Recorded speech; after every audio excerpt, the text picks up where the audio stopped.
Je m'appelle Benjamin Vest et je suis maître de conférence en optique et photonique à l'Institut d'Optique, qui est une grande école d'ingénieurs sur le plateau de Saclay. Je pense que comme beaucoup de collègues, j'ai été un peu pris de court par changement de format de cours. C'était essentiellement pour moi des planches PowerPoint. C'était pas vraiment en balance sur le plan, je pense, des profs, des enseignants. Puis on a aussi eu des retours des élèves qui nous ont expliqué qu'ils saturaient complètement, notamment que c'était souvent des cours qui allaient trop vite. Donc voilà, c'est une somme de signaux, ma lassitude, celle des élèves, le fait que j'avais aussi très peu de retours en séance, qui m'a fait me dire qu'il fallait peut-être trouver une nouvelle méthode. Le grand truc que j'ai essayé de mettre en place, donc, c'est de commencer à faire des cours sur Twitch. Pour faire mon stream, pour organiser la vidéo, j'utilise OBS. En séance, j'utilise également un peu Discord, qui est la base arrière du cours sur laquelle je poste des liens, sur lequel on peut également avoir des échanges avec les étudiants. Pas mal également Wooclap, qui est une plateforme de quiz interactif que je peux utiliser également en séance. En fait, je suis passé à un format de classe inversée, c'est-à-dire que les séances, elles ne sont pas exactement faites pour discuter du cours et exposer du contenu, mais plutôt pour revenir sur du contenu. C'est en gros 45 minutes à 1 heure max, où je vais poser des questions, notamment avec Wooclap. Pour rentrer un poil plus dans le détail, le début du cours, ça commence un peu avant le cours. Il y a déjà un écran d'attente avec un peu de musique qui annonce que le cours va commencer. C'était un moyen pour moi d'essayer de recentrer l'attention au début du cours. Et puis, tout simplement, un petit mot de bonjour.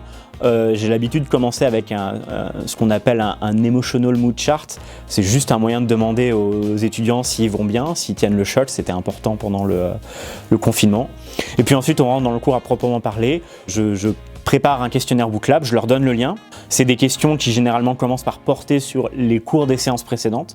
Et puis ensuite, la séance, elle évolue pour poser des questions sur ce qu'ils sont censés avoir lu les quelques derniers jours avant la préparation du cours.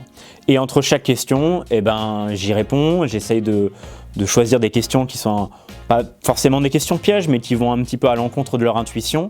Et grâce à OBS, grâce aux possibilités du stream, ça me permet d'y répondre pas simplement en moi parlant avec ma webcam, mais en partageant des vidéos, en partageant des animations que je peux trouver sur internet, en partageant des planches, en prenant les questions du chat. Pendant 45 minutes, 1 heure, c'est un espèce d'échange entre questions, on regarde les résultats, on essaie de voir pourquoi on s'est trompé ou pas, on s'alimente de différents supports multimédia et on échange comme ça.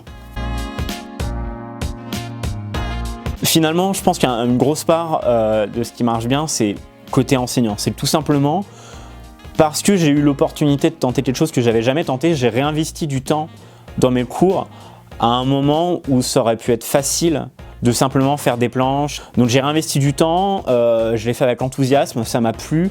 Et je pense tout simplement que j'ai partagé beaucoup plus facilement mon enthousiasme, mon énergie dans ces cours et que ça participe à capter l'attention des étudiants. Donc ça a bien marché pour moi parce que je pense que tout simplement j'ai produit des cours qui, support mis à part, sont de meilleure qualité. Il y a un autre élément, c'est évidemment plutôt côté étudiant.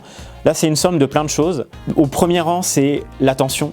Je pense que j'ai eu des élèves qui étaient plus attentifs pour plein de raisons. Parce que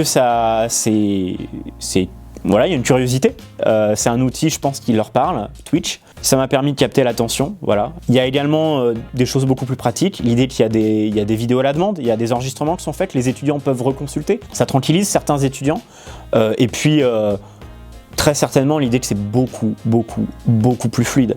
OBS, c'est un outil qui m'a permis de passer très rapidement, voilà, de configuration caméra avec un chat, avec un navigateur internet ou avec des planches, sans avoir à repasser par un partage d'écran. La fluidité, ça donne une dynamique qui justement me permet de ne pas perdre l'attention une fois que je l'ai acquise. Et le dernier petit élément que je pense que je peux souligner, c'est le pseudonymat. Je pense que ça libère quelques étudiants aussi. C'est une autre atmosphère. Ça, je pense que ça a très bien marché grâce à ça. C'est évident que c'est intimidant. C'est-à-dire que lorsqu'on télécharge OBS, c'est un logiciel qui est pas forcément le plus emballant du monde, c'est parfois même un peu austère, et il y a énormément de réglages. Mais je pense qu'on a tous un petit peu d'expérience par rapport à ça, que ce soit sur des logiciels ou des choses plus techniques. Quand quelque chose a 1000 réglages, on en utilise 4 pour 95% de ce qu'on fait. Et OBS, c'est exactement ça.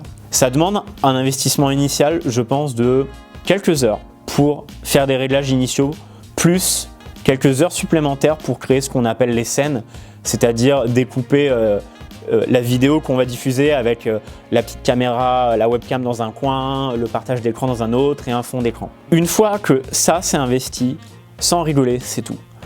Parce que Twitch, faut s'inscrire et pareil, il y a un demi-réglage, c'est encore moins de réglage Twitch à faire. Et ensuite, OBS, c'est un bouton où c'est commencer le stream et c'est cliquer pour passer d'une scène à l'autre. C'est intimidant, mais c'est pas compliqué. Il faut accepter d'y passer quelques heures en continu parce que par contre, c'est vrai, je pense qu'on ne peut pas y passer un quart d'heure, plus un quart d'heure, plus un quart d'heure, séparé par quelques jours. Moi, j'ai été convaincu, au-delà de Twitch, par Wootlap notamment, par l'idée de pouvoir poser des quiz interactifs, pas forcément de manière nominative, parce que je sais que c'est un frein pour certains. J'ai eu beaucoup plus de participation d'à peu près tout le monde grâce à ça, et ça je sais que je peux l'utiliser facilement en séance. Aujourd'hui je commence déjà à le faire, sachant que quelques cours ont repris en présentiel. Je vais continuer. Je pense que je continuerai à utiliser OBS, Twitch, peut-être pour produire des vidéos à la demande sur des contenus un peu plus techniques, des calculs, des choses où ça peut être nécessaire d'avoir une explication de quelques minutes en continu, à revoir avec quelques supports à côté. Un des aspects que j'aime bien, je viens d'en parler, c'est Wootlap, c'est l'idée d'interroger les étudiants. Et j'aimerais bien trouver un moyen de proposer aux étudiants, pas seulement de cliquer sur des réponses, mais de voir s'il n'y a pas un moyen de partager plutôt des dessins. Parce que souvent, ce que j'aime bien demander dans mes cours, c'est des petits schémas de principe, d'une manip, d'une expérience. Ça, c'est quelque chose que j'aimerais bien tester. Et plus globalement, on va dire, compléter un cours en présence avec du contenu disponible, consultable, qui permettent d'agrémenter un peu cette dimension de cours en classe inversée. Donc j'aimerais que ce que je fais en séance de manière assez magistrale, je n'ai pas à le refaire 30 fois ou que ce soit consultable. Et pour ça, il faudrait que je trouve un rythme de production, une manière plutôt personnelle de fonctionner régulièrement avec cet outil-là. C'est ça que j'aimerais bien creuser en tout cas. Bon merci beaucoup. Mais de rien. Bon courage pour la suite. Merci.